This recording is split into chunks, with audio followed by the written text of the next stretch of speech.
people, it's Russell of One here again, giving you my delayed opinions and summary of the Mexican Grand Prix. Sorry I couldn't do it yesterday, but I was a bit busy with going to the gym. Okay, so here we go, let's do this. Roman Grosjean starts from the pit lane because they had to start from the pit lane because they had to change the floor overnight, and under parc fermé conditions, if you change the floor or anything on the car whilst they're in parc fermé, you've got to start from the pit lane or from the back of the grid, unless the FIA grants you special permission. Now, I don't want to insult the Mexican military at all, right? But what the fuck was that trumpet intro at the start of the national anthem? It actually hurt my ears, and it sounded like, not only did it sound amateurish, it also sounded like a farting concert. So what the fuck was that?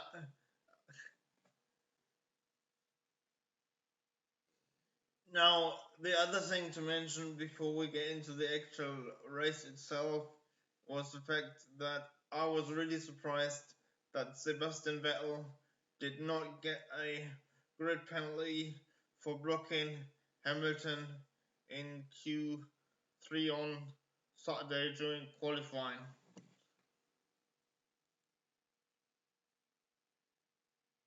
Now, the start was a very eventful start, and in my opinion, the start and the end of the race were the most interesting and exciting parts of the entire race. But let's take one step at a time, shall we? Hamilton outbraked himself, but he did take the start, had a good start, and then the two Saubers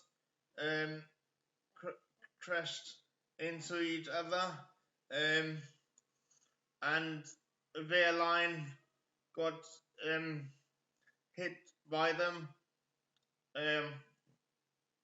I think he actually got tagged by Sebastian Vettel as well, so he was the first retirement. Vettel then reported a puncture, because I think he went over some debris, but surprisingly the two Saubers were able to continue, but their line unfortunately wasn't, so that was the start.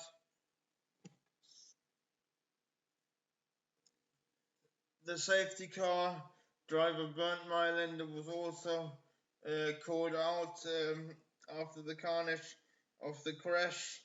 There was also, in total, there were 3 investigations during the race. One between for the start, which warranted no action. One between Alonso and Sainz, where Sainz received a 5-second grid penalty, 5-second penalty for crowding Alonso off the track, and also Verstappen and Rosberg were also under investigation at the start, but also no action was warranted. Um, at one stage of the race, Ricardo let uh, Max Verstappen pass.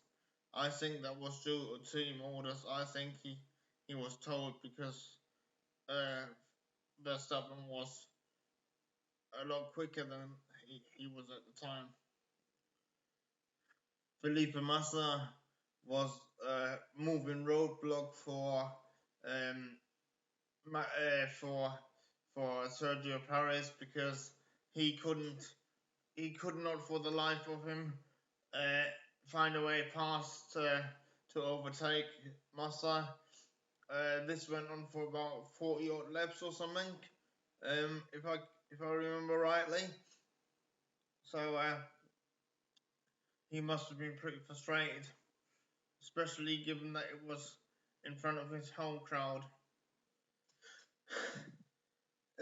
Max Verstappen then tried to make a move on Nico Rosberg on the inside, as far as I can remember. Although he didn't make the move stick, he will get my driver of the day for that move, and only for that move, despite all the um, controversy that he he got himself into uh, into at the later on in that race, which I'm going to talk about in just a wee minute. All right. Who is your driver of the day, by the way? Let me know in the comment section below. I don't know whether I mentioned that at the beginning when I mentioned the investigations. However, Kvyat's got a 5-second penalty for causing a collision with Roman Grosjean. Hulkenberg spun at the penultimate lap, it was, I do believe. And yep, so, and then Vettel, Max Verstappen and Vettel got into a bit of a tiff again, which consequently meant that that that because Vettel was in third place at the time, I think it was, and Max Verstappen tried to take it and crowded Vettel off the circuit,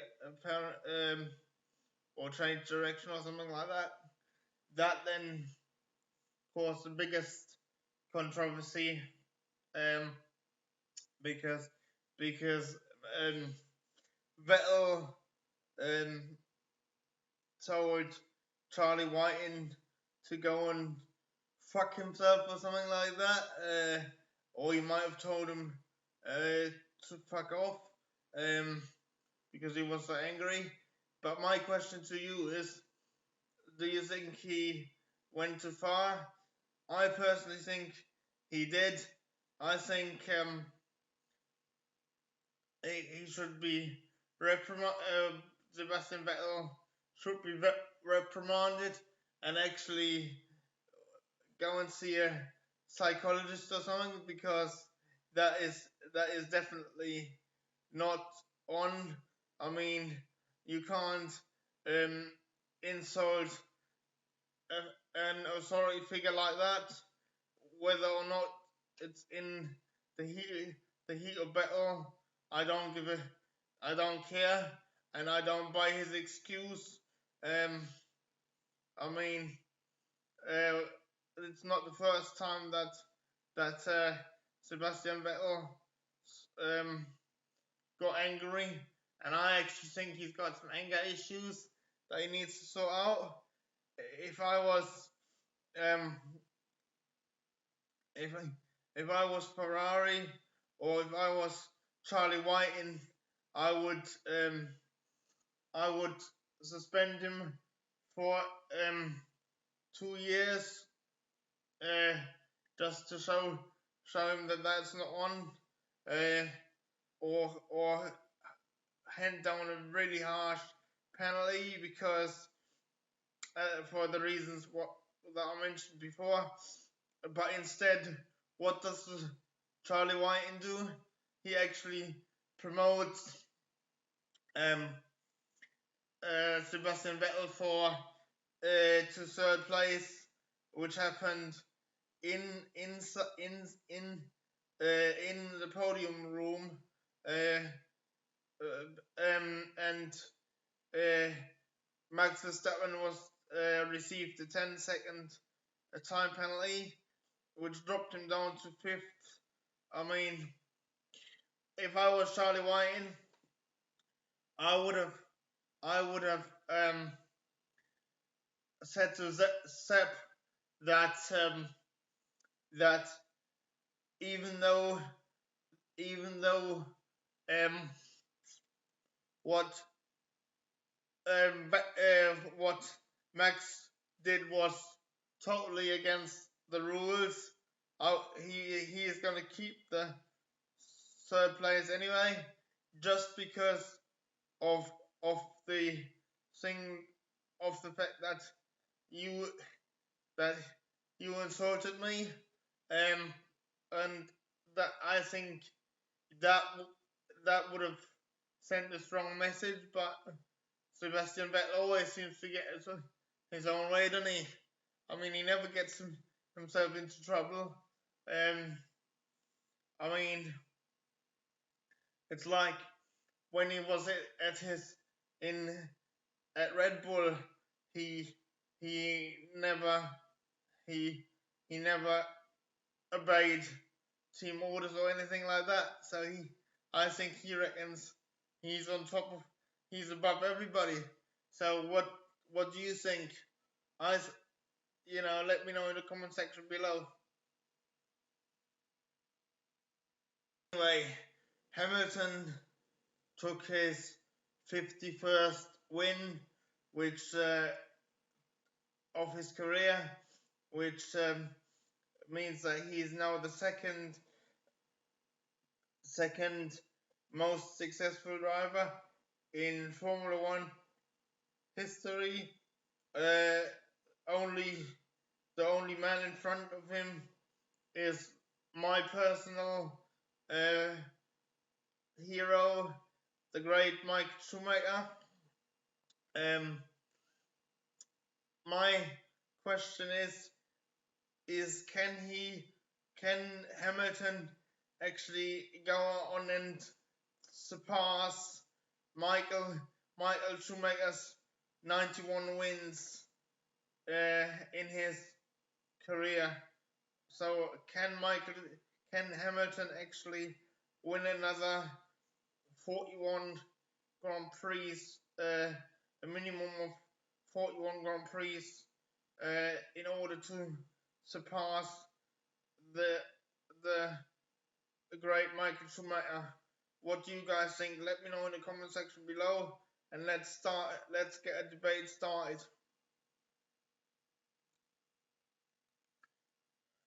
The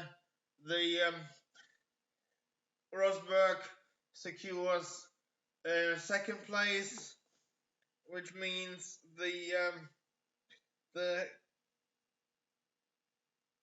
gap the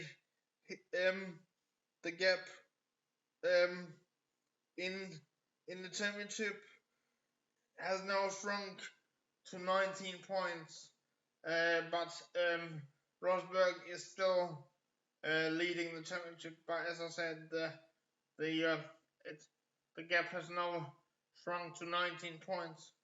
So, but I really hope that Rosberg wins this time, right? This year.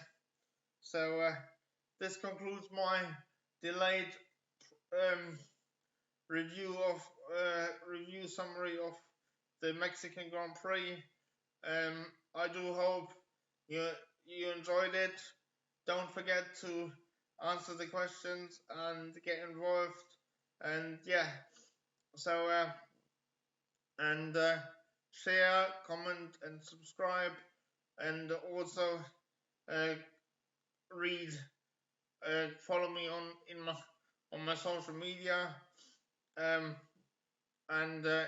in the description you can also buy me a virtual beer or coffee, also by following the links in the description. And I'll see you at the next race. All right. Cheers, guys. I'm out of here. Bye.